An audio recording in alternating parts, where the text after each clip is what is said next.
It is so lovely to see so many people who want to talk about college in June on a rainy Tuesday morning. My name is Pamela Collada. I was the college and career counselor at Conan High School, and then this year I will be transitioning into a generalist role. And I am really happy to be joined by Mr. Evans, who will introduce himself as well. Yes, thank you, Ms. Scalata. My name is Mr. Evans. I am the college and career counselor at Hoffman Estates High School.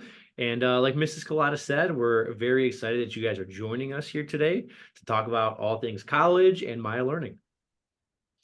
So we'll go ahead and get started and just kind of give you a brief overview. We are going to talk about college, right? It always feels like something that is so far away and something that you can do way in the future, but it's here.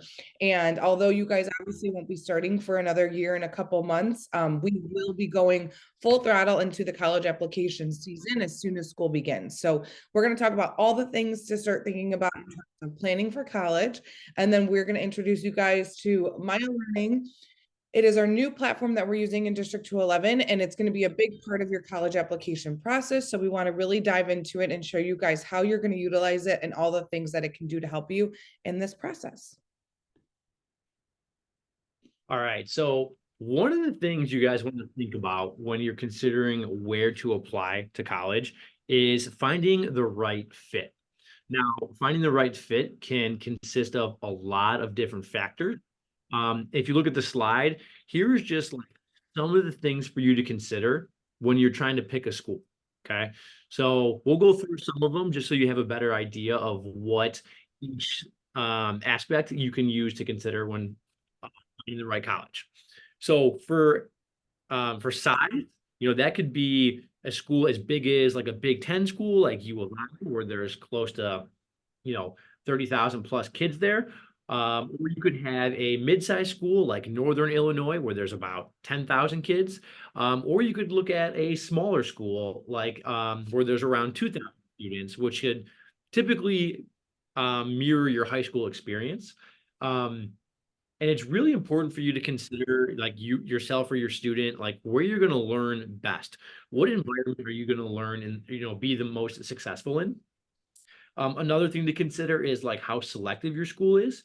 So when you're looking at creating a list of schools to apply to, maybe you get into one of your reach schools, but are you going to be successful there, right? So you want to know like the percentage of students being admitted. Thank you, Ms. Collado.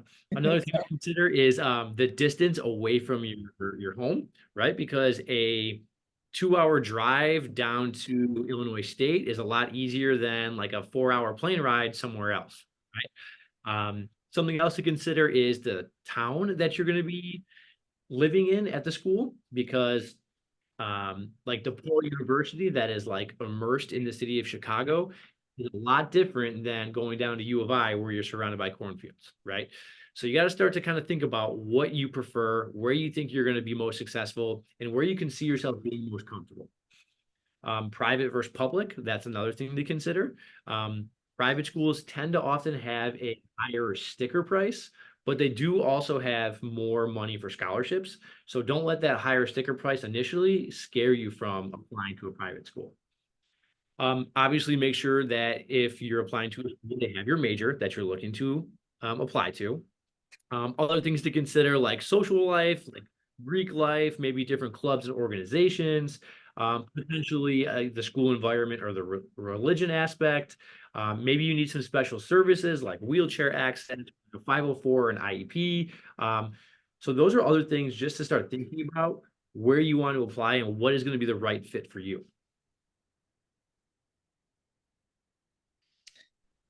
I also think it's really important to know that this list is going to look different for every single student sitting in this room. What's the right school for you might not be the right school for your friend because of all of these different factors. So this is really something that you guys can spend this summer gathering information so that you guys can begin to have your list.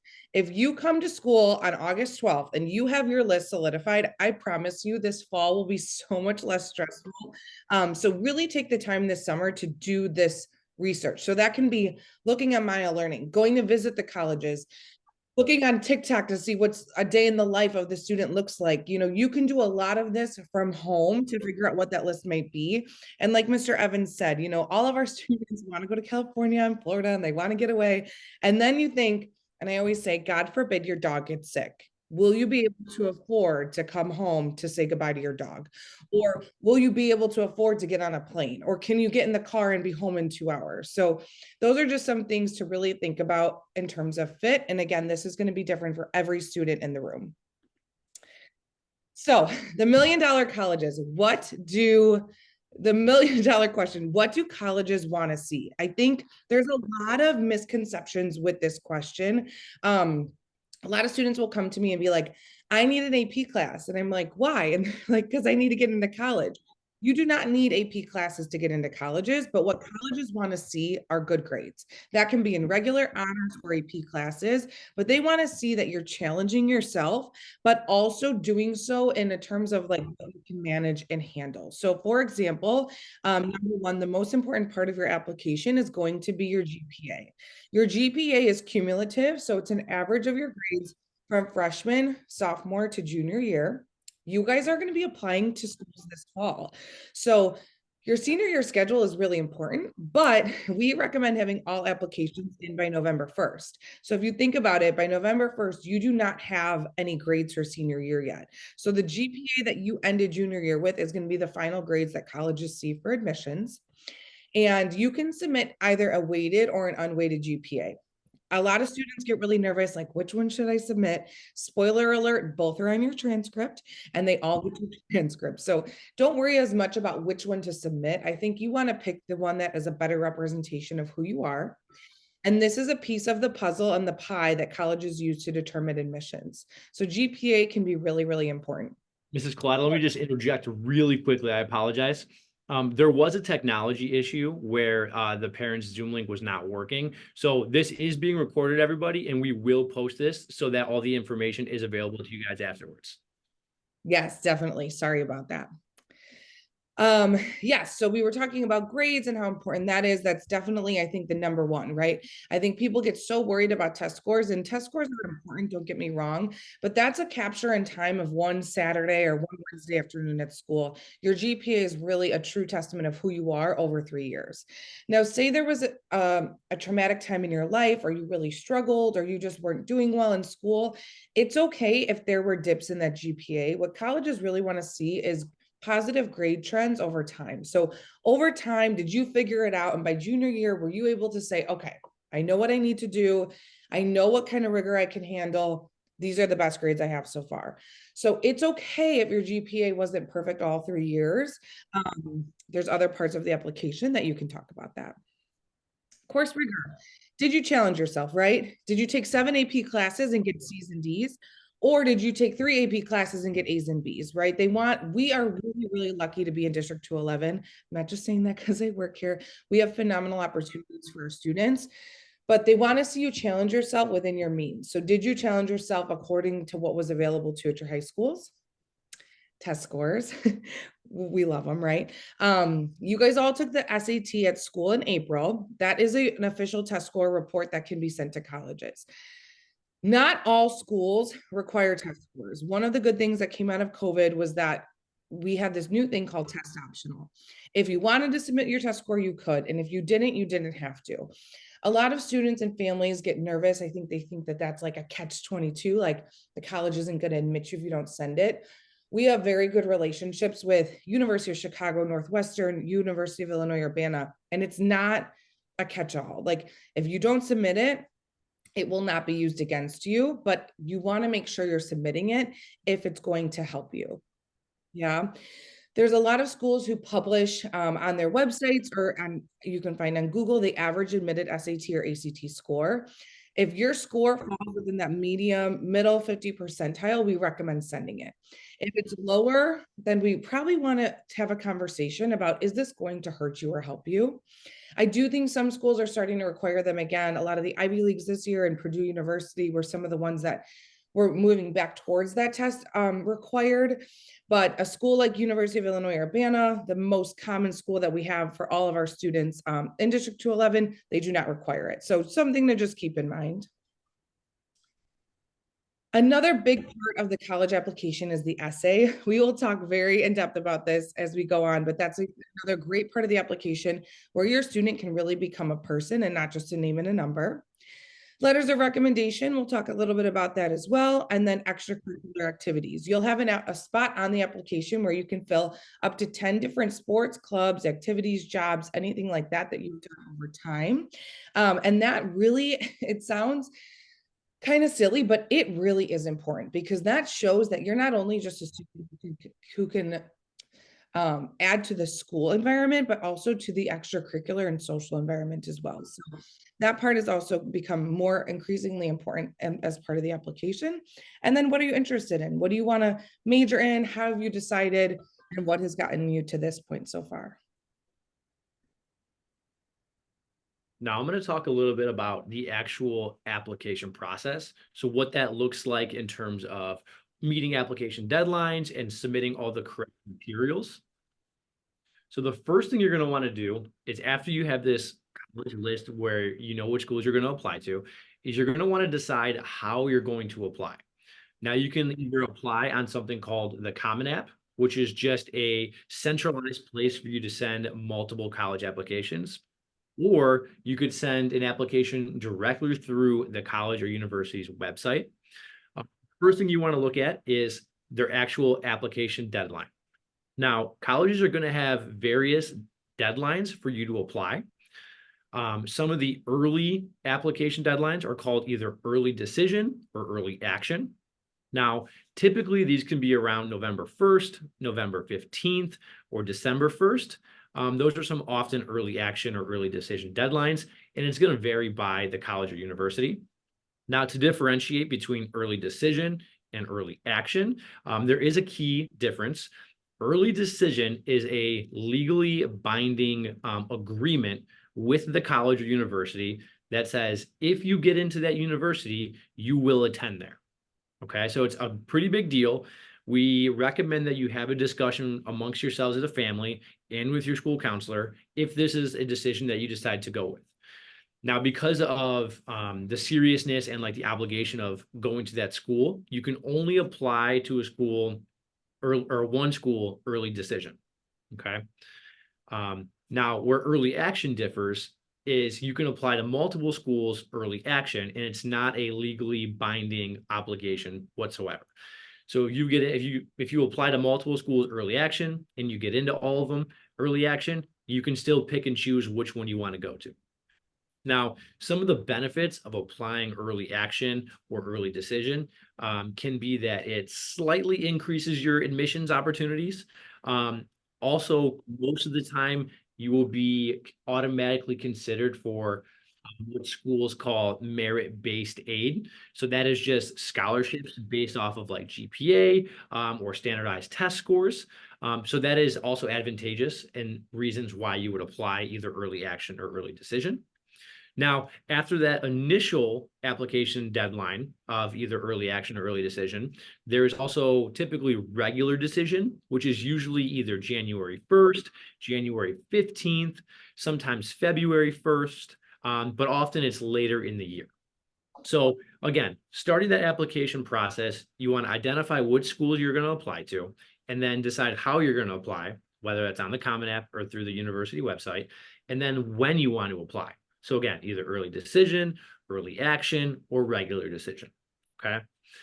Now, another piece of the application component is going to be sending off your transcripts. And it just as a reminder, your transcript is a recollection and a record of all your grades starting from freshman year through the end of junior year. Now, this is one of the things that Mrs. Collada was talking about in terms of grades and some of the things that schools consider when admitting you or not. Another thing you have the option to choose to send or not is your test scores. Again, you guys all took that ACT last year. And if you decide to send it, that could be part of your application package. But again, Mrs. Collada mentioned about being test optional and kind of seeing the different trends in which schools are requiring it or which ones are not.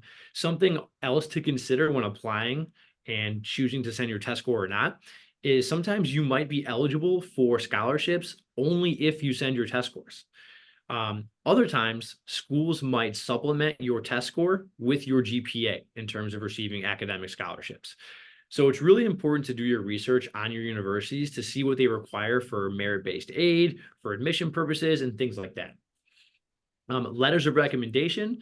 Um, we will talk a little bit more about that process in Maya Learning in coming slides.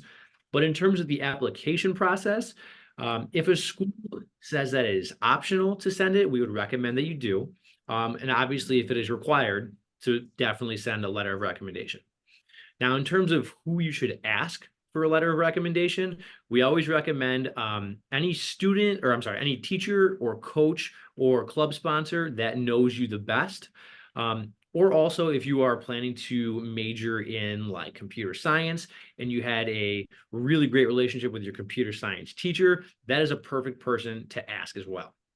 Somebody within that content area of potentially your major also helps. The personal statement in the essay is also going to be a key component to your application. Again, we will have workshops and other opportunities to help you craft your personal statement. But just know that it's an essential component for you to personalize your application. It's really the chance for the university to get to know more about who you are as a person and what you value in your life. Then lastly, you'll have to pay any fees. A lot of times college application fees can vary from $35 to $75 and anywhere in between. If you are on the free and reduced lunch program, you do get some fees waived, which is very nice. And then lastly, just double check. Most universities have a application checklist in terms of everything that you need to be sent over for your application. So just double check and make sure you're not missing anything, as you're always putting your best foot forward for your application. Now, in the beginning of this, I mentioned if you do apply to multiple universities using the Common App, in the bottom right-hand corner, there are something called the Common App essay prompts. That is your personal statement. Common App has already released the different prompts and for you to like look over and start maybe creating a rough draft of your personal statement. We would highly recommend you guys take a look at those questions, start thinking about which question you want to answer, and start coming up with that rough draft. So when you come in August, you could sit down with the college counselor or your counselor and maybe an English teacher and start fine-tuning that personal statement. We're getting some really great questions in the chat. The first one was weighted versus unweighted. Thank you so much. I kind of rushed through that. All GPAs in District 211 are out of a 4.0, whether weighted or unweighted. An unweighted GPA, the highest that the GPA can get is a 4.0, and that's based off of grades and classes. If your students take honors or AP classes, that GPA can go higher than a 4.0. There's more weight to grades for honors and AP classes. So your student might have a 3.8 out of 4 unweighted GPA, but a 4.3 out of 4 weighted GPA.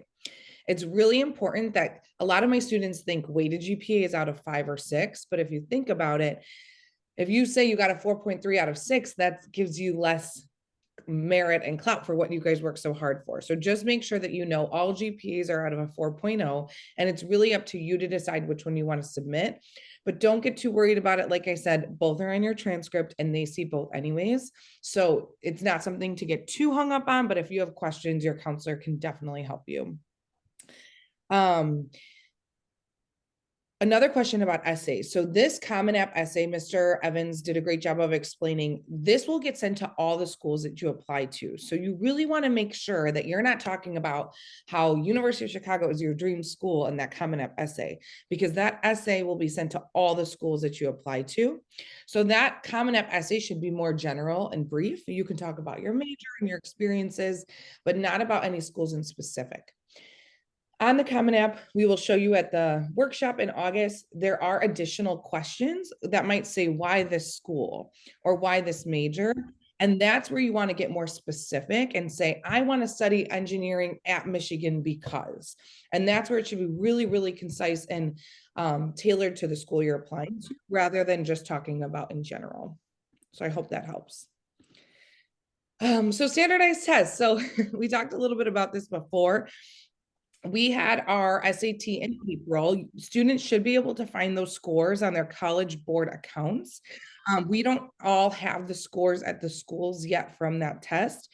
So if you log into your College Board account, you should each be able to find your scores from that April administration. Now, if you would like to test again, that is completely optional. It is completely up to you and your family. You do have to pay in order to take the test again. Colleges accept either an SAT or an ACT. So you might have heard the state of Illinois has switched to the ACT. So if you have younger students, they will all take the ACT next year. There's not, one student came to me once and said, I heard U of I only takes kids who have submitted an SAT. That is completely false. You can apply to with either an SAT or an ACT. They are completely interchangeable. Either one works. The difference is the way that the tests are scored. So sometimes students do better on one versus the other. The SAT is obviously scored out of 1,600 points, whereas the ACT is out of 36. The SAT takes the sum of the two different sections, whereas the ACT averages the different sections together. So again, because of that algorithm, some students do better at one versus the other. If you want to test again, here are the dates for the summer. It is kind of disappointing. The next SAT is not until August 24th. And obviously we begin school on August 12th. Our strong recommendation is if you can be done testing by at least the end of August, we highly recommend it because every year school is going to start, sports are going to start, college apps are going to start, activities start. Nothing slows down, yet you have this new part-time job of applying to college. So if you can take something off your plate, like studying for an SAT, I think it's a great idea because again, we just want you guys to be well and sleep and get through this in one piece. So if you want, you can absolutely take more tests, but if you're interested in possibly doing the ACT, I love that there's a summer option. Again, it's really up to you. The Common App also allows you to self-report your test scores. So you will not have to send formal score reports to the colleges you apply to until you decide what college you're enrolling in. So there's a part in the Common App where you just self-report your score. It's kind of on the honor system. Obviously, if you're untruthful, they will find out, but you don't have to individually pay for each score report to be sent when you apply. It'll be part of the Common Application. And we included QR codes for each website about how to enroll. Obviously, what we want to make sure you're aware about those registration dates. The test date is later than the registration date. So just be careful if you are looking into taking another test. One last quick note about testing before we transition to Maya Learning here. If you do end up taking a test, let's say you take the October 5th SAT, you potentially won't get your scores back until after a lot of those early action or early decision deadlines of like November 1st. That is totally okay. You can get your score after the application deadline has passed, and then your counselor or yourself can just send it off to the college later on to replace that score if it's better, if you choose to do so. That happens all the time. It's very common. So don't feel like you have to have your score back in order to send it off to the college. All right. We know that's a lot of information kind of crammed into just a few slides. But again, this information will be posted, and this is just the first of many steps and presentations and workshops to kind of help you with the college application process. And something that aid you in the process to make it much more easy and seamless is our new college and career tool called Maya Learning. So Maya Learning is really a one-stop shop for everything from career exploration to university exploration, personality assessments, and so much more. So to kind of give you a brief overview of what this is, we have a short little video that we will play. Ms. Clyde, go ahead and go to the next slide.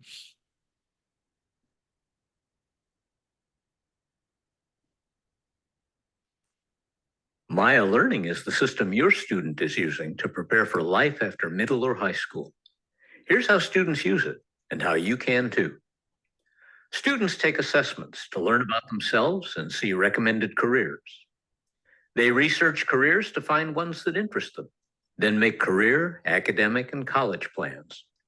They build digital profiles that tell their unique stories. They find work experiences that build knowledge and confidence.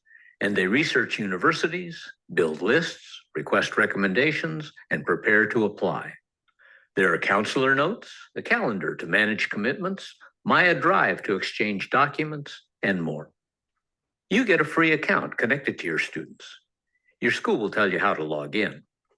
You log into My Students in parent mode, where you can respond to counselor surveys. Click the calendar to request counselor meetings during office hours they have defined. Select your student to see his or her account. You will see the assignments and deadlines, assessments taken, and recommendations, your student's career list and plan, academic plan and progress, financial plan, university lists, a portfolio, notes showing messages counselors shared with you, and much more. Maya Learning helps your student prepare for adulthood. Use your account to support that journey toward college and career readiness. So we're really excited about Maya Learning. This will be our second year using it in the college application process, and it's been an incredible help to all of our students and our counselors. So not only is it going to be for the application part of applying to schools itself, but you can really use it in all these different ways to help discover maybe what careers you're interested in or what schools you want to apply to. If you're sitting here and you're like, lady, I have no idea where I want to go or no idea what I want to do, you are absolutely not the only one. And that is where we can absolutely use this incredible platform to help you kind of figure that out. So we're going to dive into some more of like the functionalities that Maya Learning has to offer and how it can benefit you guys throughout the next year for the college application process. But overall, for some of our students, you can do task management. So let's say you need to waive your FERPA rights, which is a piece of the college application process. We can push that out to you as a reminder, as a task for you to complete. There are interest and personality assessments for you to help guide you in career exploration or value-based learning, right? Knowing what you value is a pivotal piece to that Common App personal essay as well. So you can take this value assessment in Maya Learning and use that as a piece in your Common App essay. You can research and plan different careers.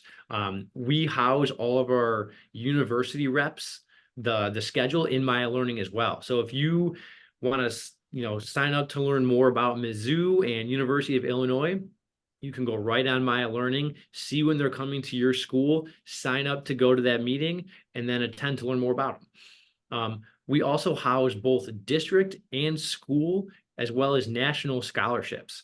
So traditionally, after you complete the college application process and you're done with all of your applications, maybe around February, then you really start to look at applying for some additional scholarships to help make college as cheap as possible.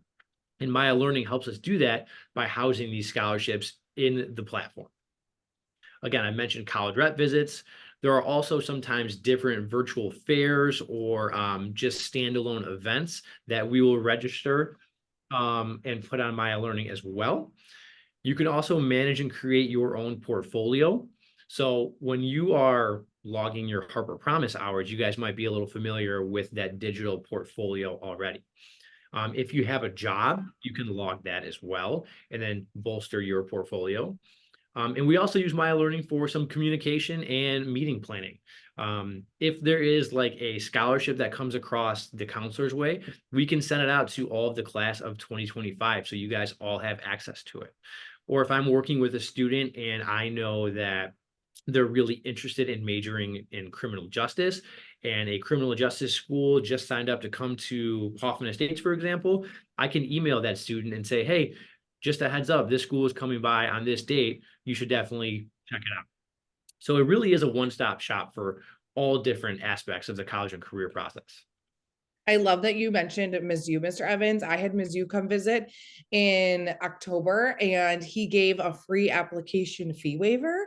And I hurriedly found all the students applying to Mizzou from Conant and sent them an email with, hey, here's the code for a free application fee waiver. And I was able to do that through Maya Learning. So we're able to do some really, really cool things. Great question in the chat. Is this free? Yes, you do not have to pay for this, students or parents. This is completely at your disposal. Another really good question was, can we narrow down our search by GPA? Yes. We will probably get into that in the next couple slides.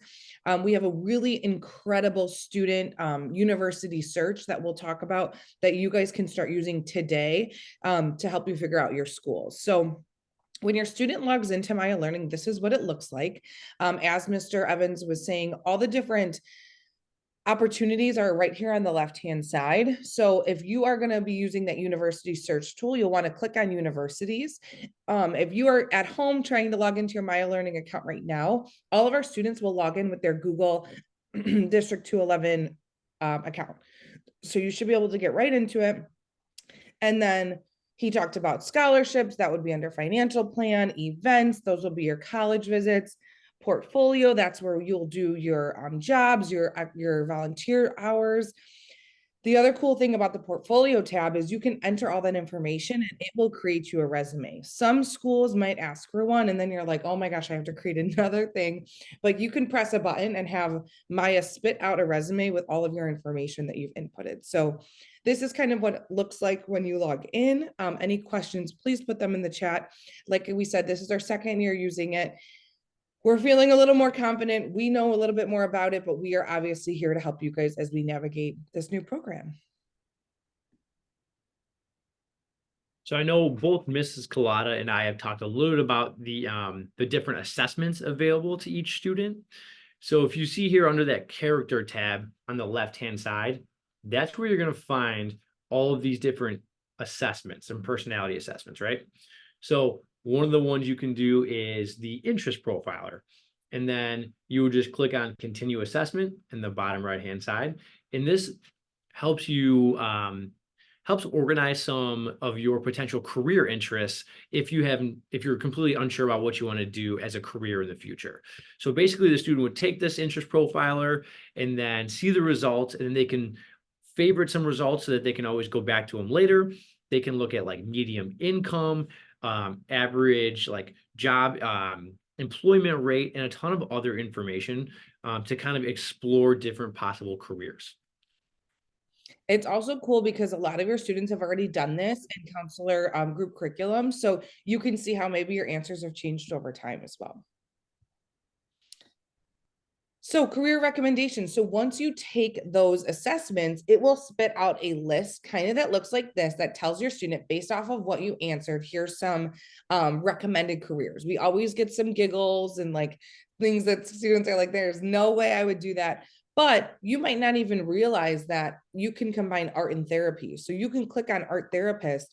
It'll show you what kind of training you need, what's the median salary, and what's the outlook for the job. So obviously art therapist is growing rapidly, which is amazing. Maya does a really good job of regularly updating this information, so it is accurate based off of the US Census and population of jobs. So this can be a really good place for those students who are like, I know I like business, but I also like this. How can I marry these two interests into a career, and give you lots of examples. So you can click on that and it'll show you tons more information about those professions. So again, just a really great opportunity for career exploration.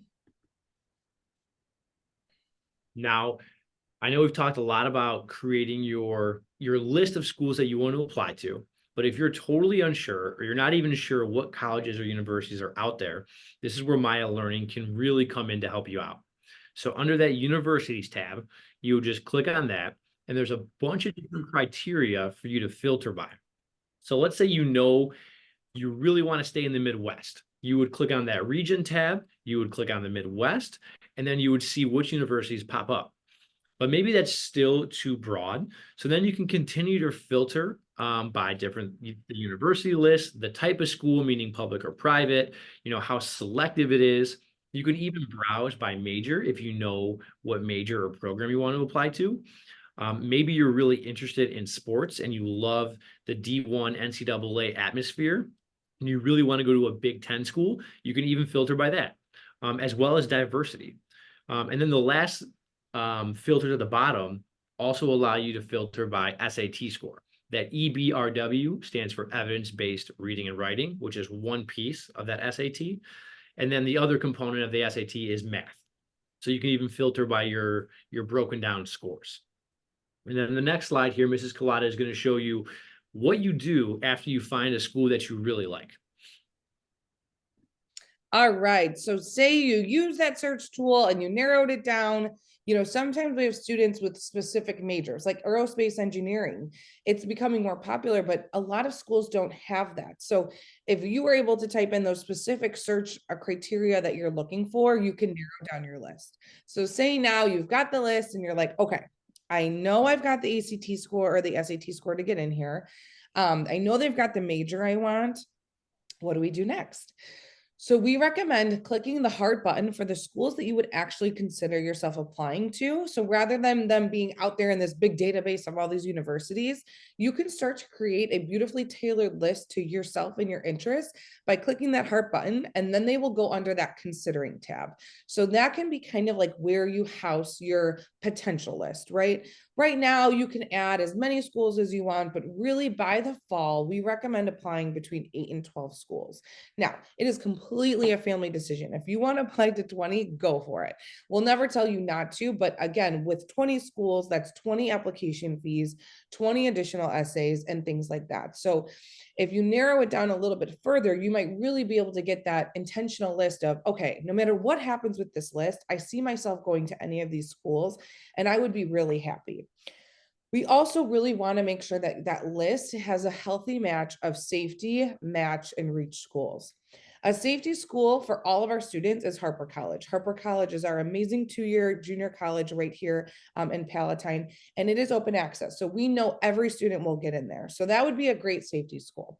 A safety school is a school that your GPA and your test scores exceed the average minimum, and you can get in there. A match school would be a school that like, okay, it's a little bit more competitive. I've got the criteria to get in there and I could really see myself going there. Yeah, that should be like the meat and potatoes of your list. Now, everybody dreams of going to Harvard and Northwestern, and trust us, we completely support you in those endeavors, and you can have those on your list. If your GPA and your test score doesn't necessarily match their average admitted scores, we're never going to tell you not to apply, but we don't want a list that has 15 reach schools and nothing else on there, because we want to set you up for success. So if you're really intentionally thinking about that mixture of safety, match, and reach schools, by March, you're putting your feet up, you're getting your admissions decisions, and now it's just a matter of where you're going to college, not if you're going to college. So the university search tool can be an amazing opportunity to help you kind of narrow that down. And then this next slide just shows a screenshot of what that considering list would look like after you've added those schools. Now, something really cool that what you can do under this considering list is you can compare and contrast the universities right next to each other. And then if you wanted to, you can see that compare all button in the middle on the right side of the page. You can start to look at the differences between all of the schools that you are actively considering. So you can look at the average GPA or SAT or ACT to get in. You can look at the cost, the location, all of those different factors that we mentioned, in the first couple of slides, you have housed right here in the same page to kind of look at and compare.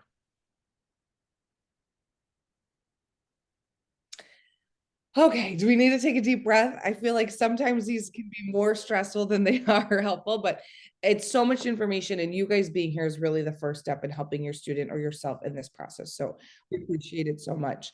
So now we're going to talk about letters of recommendation.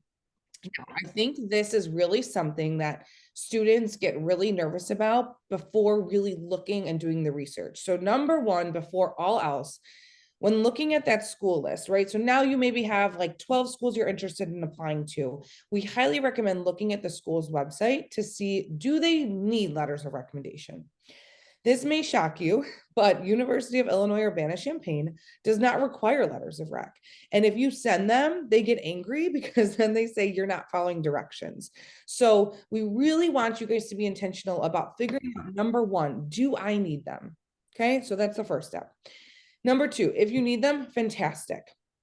Some of you may have already spoken to your teachers or your coaches or your sponsors about it, but we're not going to formally request any of letters of recommendation until the first day of school. So you may have already spoken to them, but we're not going to formally request anything until the first day of school to help you guys and make sure everything runs smoothly and effortlessly. We allow a maximum of 3 letters of recommendation from schools. Now, Mr. Evans did a great job of already kind of highlighting this. If you are applying to computer science, your computer science teacher would be the best letter of recommendation for you, or maybe your math or science teacher. If you're applying to computer science, your English teacher might be absolutely amazing. But if you can only send 1 letter to the school, you probably want that to be a STEM teacher before an English or a history teacher because it's more specific to your major. Like I was a dance coach at Conant. I have a great relationship with the girls, but schools really want to see those academic letters first. Now, as a coach or a sponsor, my letter can be like number 3 or 4. I will write a phenomenal letter. I think it always helps to give a broad picture of who the student is. But if you can only send 2, those should really be academic letters. Teachers who can speak about you in the classroom and maybe not just generically, right? Like they can say an anecdote or a story or so and so really struggled, but the way they persevered was so incredible, right? So that you really want someone who's going to be able to talk about you both inside and outside of the classroom, or your character as well as your study skills. We do ask that you wait till the fall. You will request all of your letters of recommendation through Maya Learning. We ask that you give your letter writers at least 4 weeks before the due date. So if you are doing all your applications by November 1st, which we highly recommend, at least by October 1st, you should be making contact with the letter writers. I went to a Northwestern University summit, and they say always ask in person and thank in writing. So it's really meaningful if a student comes to you in person and says, hey, Mrs. Collada, like we've had a great relationship. Can you write me a letter of recommendation? Great. It's really meaningful when they make that personal connection. If you can't, of course, an email suffices, but I think it's really important that you push yourself outside of your comfort zone to do that. And then it's always nice to get a letter, a handwritten letter in the spring saying, thank you for writing the letter. I also highly recommend to students, we talked about the draft of the Common App essay. If you can have a draft of your Common App essay and give it to your letter of recommendation writers, I think it's a phenomenal addition to your application. And why? If you talk all about this traumatic event or this hardship that you experienced in high school, and if your letter of recommendation writer doesn't mention it, there is a disconnect, right? How well do they really know the student? So if you're going to write your whole essay about your front teeth, it's important that your letter writer knows that, so that maybe they can make a funny connection or at least just talk about your resiliency or something like that. So if you can have a draft and give it to your letter writer, I think that's phenomenal. We also have a brag sheet in Maya Learning, and we can show you guys what that looks like. But the brag sheet is something that you will download and you will fill out. The more information you put in this brag sheet, the better your letter will be, because the way that me and Mr. Evans do it, or any teacher or counselor, we sit down, we pull up your transcript, we pull up your brag sheet, we pull up your essay, and we write a letter. The more information we have, the better your letter will be. So it's really important to spend time and take time doing those things so that your letter writer can write the best letter possible. Yes. And somebody brought up a really good question in the chat here, and they said, how do, the 2 systems interact with each other, right? So how does Common App work with Maya Learning? And that is actually, it's a fantastic question. And students will actually link those 2 accounts together through Maya Learning. And this is something we will take care of and work with students once the school year has started. But after a student links the 2 accounts, any changes that occur on the Common App side of things will automatically update and reflect in the student's Maya Learning profile, which is perfect. So that was a great question I just wanted to address briefly. Now, as Mrs. Collada was talking about letters of recommendation and who to ask, this slide shows us how to actually start that process. Now, in Maya Learning, you can click on the Universities tab on the left-hand side, or it also looks like a little building icon. And you can go to the recommendations tab from that section, and you can download your brag sheet. Now, this brag sheet, again, is just going to be a recollection of all the things you have done throughout high school, basically giving you an opportunity to brag about yourself and all the amazing things you have done. This is something you can do right now over the summer to kind of get the ball started and get ahead of the game.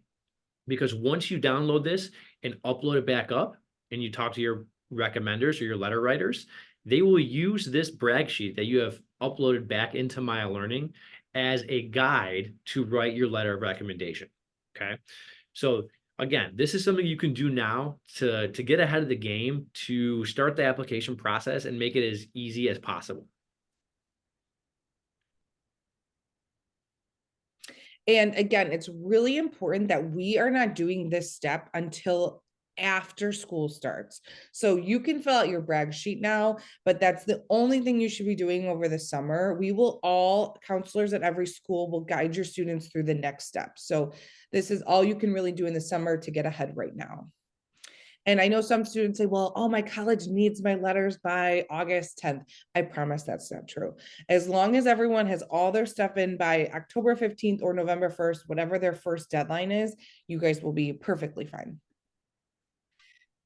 So all District 211 staff will submit letters of recommendation through Maya Learning. So no student will actually receive their letter and then send it in. Really, your job is to make that contact, fill out the information like we just talked about, enter them into Maya Learning, and the rest is on the teacher or the coach or the sponsor.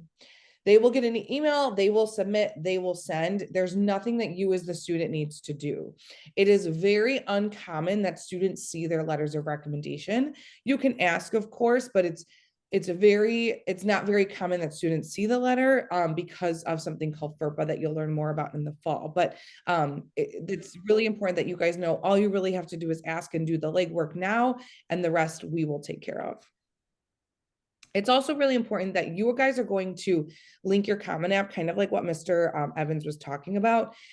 You cannot start filling out your Common Application until August 1st. If you have started filling out a Common App application, we cannot guarantee that all of your information will transfer over. So I went through what Common App with all my juniors. I showed them what it looks like. There's lots of things that you can be doing to get ready, but filling out the application itself should not start until August 1st. August 1st, you can wake up bright and early, create your account, and begin filling it out. After August 1st, we will link your Maya and your Common App account so that those two will speak to each other. But really, all you can do from now until August 1st is the prep work. You do not want to start until after August 1st filling it out. So a lot of those things that we just talked about in the previous slides are how students can benefit from Maya Learning and use all those different functionalities to help make the college application process easier. Now for families, so if you're a parent or a guardian, you will use your Infinite Campus email, whatever that is for your parent Infinite Campus login, and use that for your Maya Learning account. Now, if you don't know your password or you forgot it or it expired, click the Forgot Password button and it'll automatically prompt you to reset your password using that same Infinite Campus email. Now, the nice thing for families is you can still see a lot of what the student sees. Now, you're going to notice that on the parent dashboard and on the student dashboard, the student has more access and more tools than you do, but you are still able to see where your student is applying, support them through the exploration and the application phase. You can still benefit from the communication amongst everybody like in play, so counselor, student, yourselves as parents or guardians. And you can still help with the post-high school planning portion as well. So you still have a very pivotal piece to help support and guide your student through the Maya Learning college application process, but they do have more access than the parent. And so as the parent, when you log in, this is what it will look like. If you have multiple students, you can look at either of your students, and then you will be able to see the events, the resources, a little, like Mr. Evans said, a little less information than what your student can see. We purposely did not allow you to change anything about their applying list or anything like that. We really want the student to be the driving force behind that. But we work very closely with students and parents throughout this entire process with Maya Learning. So if you have any questions, please reach out to your student school counselor. We're happy to help you through it as we navigate this new platform. just a summer rising senior checklist for you guys to go through and kind of use as a guide. Again, we do have testing if you wanted to maybe take the ACT, or if you wanted to retake the SAT. Those are some of the dates. Create that college list, right? Mrs. Collada said between 8 and 12 schools, mixing between safety, match, and reach schools. We think that is something you can do right now. And if you have that list, like a concrete list come August, you're already so far ahead of the game. It is going to make the process so much easier. Again, the most invaluable experience to help you determine what you like and what you don't like is to go visit a college. Whether you can do that on a formal tour by, talking to the admissions office, or even just informally getting on campus, maybe driving down to a campus on a Saturday, walking around on your own and kind of seeing what the feel is like. It is the number one best recommendation we can make for you to understand what you like and what you don't like in a college. We do also have student college workshops coming up. We have one on August 1st from 9 to 12 at Conant High School. And then there's another one on August 6th from 9 to 12 at Palatine High School. Both are going to deliver the same material. It's just whichever date works best for you. If you wanted to pre-register, you could do so using that link or that QR code. And again, this presentation will be sent out. So if you want to refer back to this later, you definitely can do so. And then start working on that Common App essay, right? In a previous slide, we showed you the Common App prompts that are already available. Start getting a rough draft of what your personal essay is going to look like. And then by the time the school year starts, you can fine tune it and have it ready to be sent off before your deadline. Lastly, make sure you start working on your brag sheet. Again, for the letters of rec process, that's not going to actually take place until after the school year. But if you have your brag sheet completed prior to August, you're already setting yourself up for success. You're already one step ahead. So this is just a checklist for things to start working on between now and the beginning of the school year. I think you guys are already taking an amazing step towards the fall in your future by attending this Zoom. But if you are able to even do like 3 out of these things this summer, you will be so much less stressed in the fall. The fall is going to be crazy. We're not going to sugarcoat that for you. Like I said before, classes begin, sports begin, jobs begin. All those things are happening with this new part-time job of applying to college. But if you come August 12th and you have some of these things done, I promise you'll be so much farther ahead and so much less stressed with the whole entire application process. So these are just some things you can work on in the summer before you even begin your Common App itself. We very intentionally have the workshops on August 1st. So if you come to that one, or even August 6th, we will help your student, that's for students only, create their Common App and start working on all these things. If you're a Conant student, you can go to the Palatine one, Fremd, wherever. These both are open to anyone in the district. Transportation won't be provided. The workshop is completely free, but any student is welcome at either one. And like Mr. Evans said, they're the same information. So no need to come to both unless you really just want to spend more time with us. But those would be a really helpful step in starting the actual application itself. A little more information about that, like we were just talking about, you can scan the QR code to register. We do require registration for you to attend, but again, it's just so we know who's coming and so we can plan appropriately. But this is a really great opportunity for students, so we'd love to see you guys there on August 1st or August 6th. Some upcoming events that are going to be happening in the fall. The college application process basically is going to dive deeper into the actual application process. That is going to happen on Thursday, August 29th, before open house starts. Be on the lookout for more communication as we get closer to the start of the school year. But this is just a heads up or a reminder for you to know that this is going to be available for you to attend. Each school also has their own financial aid sessions. I don't know if you guys are aware of this, but the FAFSA application is going to open up back on October 1st. They are moving back to that date. So there will be some financial aid sessions at each school in District 211 to help aid you and guide you through that process. And we also have a first generation college night, which is going to be Wednesday, September 18th. And if you are the first in your family to go to a 4-year college, you are first generation. So being a first generation student, we recognize that there are potential barriers. You might need some extra guidance, but there's also scholarship opportunities and other positives and strengths that you can use as a first gen student that we highlight in this first generation college night. So be sure to be on the lookout for all of these events coming up in the fall. And I know the most concerning part about the college application process is financial aid. We did not really talk about it today, but Mr. Evans did touch on the FAFSA, that we will go so much further in depth in that throughout the school year. Every high school has financial aid sessions, FAFSA workshops. We will be here to help you every step of the way with that. If you guys have questions, please reach out to your school counselor. We are happy to help. We didn't really talk about that, but that is a big part of the application process. And so, when we talk about fit, you want to think about 3 types of fit: financial fit, academic fit, and social fit, right? Because college should be fun. So you want to make sure your students are finding schools that fit all 3 of those things. We have lots of incredible events district-wide and school-wide that you guys will get tons of information about, but these are just some of them that you can expect. At each school, we each have college rep visits, like Mr. Evans said. The college counselor helps organize those, and usually we have up to around 75 different colleges or universities that come to our high school. So you might not have time to go see UCLA, but UCLA comes to Conant. So your student can be excused from class to go to a college rep visit.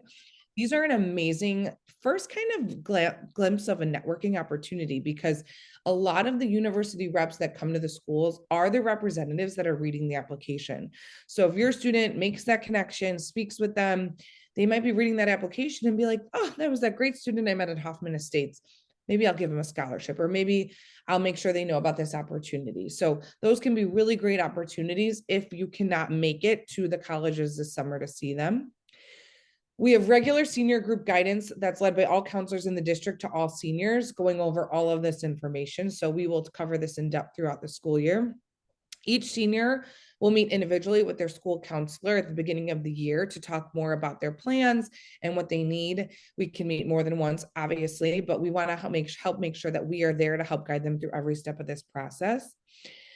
As we talked about the FAFSA, it's not the best. It's kind of tedious to fill out. We completely acknowledge that. The FAFSA, it stands for the Free Application for Federal Student Aid. There's 2 types of aid for college. There's merit aid, which is 100% based on your student. That has to do with grades, test scores, extracurriculars, things like that. And then there's financial aid. Financial aid is 100% based off of parents or guardians' financial situation. You guys will fill out the FAFSA using the 2023 taxes.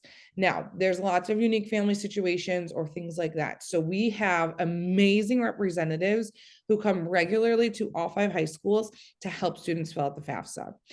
It is a graduation requirement. You will not get your diploma until you fill it out, but it is our job to make sure your student does it. And we are pretty successful at that by the end of the school year. So you got to meet us halfway, but we are there to help with that entire process. And then we have career tracks. We have amazing career advisors in District 211. If you're interested in maybe being a physician's assistant, they might have a field trip where you can go watch a physician assistant work and learn more about their job. So those can be really great opportunities, especially for younger students as well, to figure out what their career choice might be by really talking to people in the community. And just so you guys know who the college counselors are at each of your school, we have Jordan Schroeder, who is formerly Jordan Smason. Now she is married, over at Palatine High School. We have John Bima at Fremd. JC Brown is at Conant High School. Reiko Belke at Schaumburg. And then myself, Patrick Evans at Hoffman Estates High School. So feel free to reach out anytime. While we do have our own caseload, obviously, and your student might have their own counselor, we do work with families and students that are not on our caseload as well.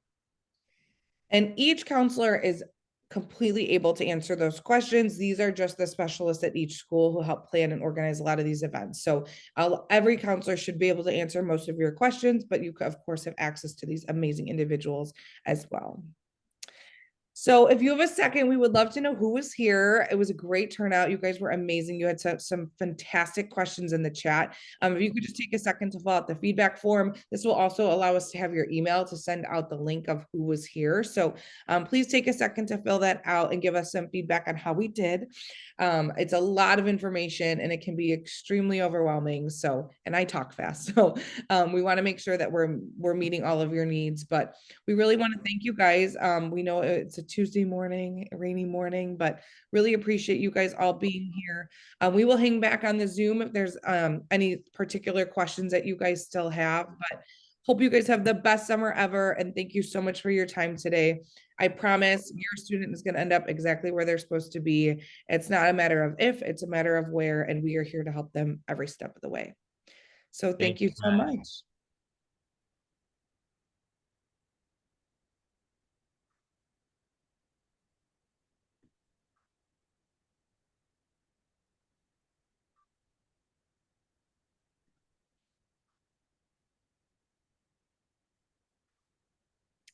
We will send out the recording as long as you fill out this Google form, this feedback form via email. So if you go ahead and fill that out, we can send out the recording to you. And I think they're going to be posted on the website as well. Mhm.